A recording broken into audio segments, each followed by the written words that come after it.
Oh, yeah.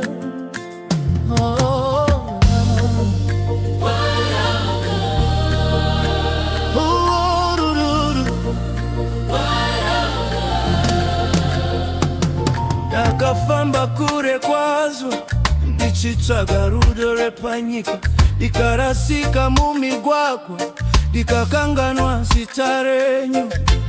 Asi moyo wangu waichema uchidana imi. Mumhepo ndakanzwa inzwi richiti, mwana dzoka kumba. Mwari uri pedyo, pedyo neni, kunyangwe ndichinzwa sekuti ndiri ndega.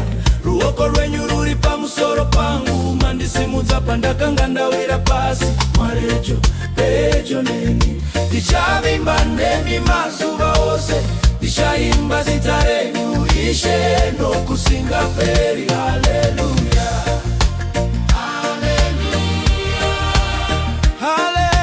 haleluya. Vakandiudza ndakapererwa, vachiseka marondangu. Imi makatarisa misodzi, mukaruka mave manyurusi. Pandakasungirwa musuo, ndakamira panze ndichidedera. Makandivhurira rimwe goni, makandigamuchira semwana. Mwari uri pedyo, pedyo neni, kunyangwe ndichinzwa sekuti ndiri ndege. Ruoko rwenyu ruri pamusoro pangu, mandisimudza pandakanga ndawira pasi. Pedyo, pedyo neni, ndichavimba nemi mazuva ose, ndichaimba zita renyu Ishe nokusingaperi. Haleluya, handichadzoki shure, handenemi, nhasi ndasarudza nzira yenyu.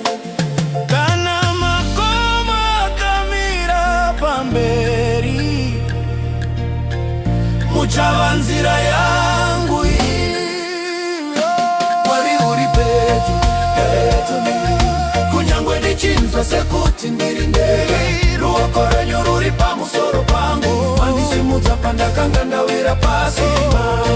Pedyo neni, ndichavimba nemi mazuva ose, ndichaimba zita renyu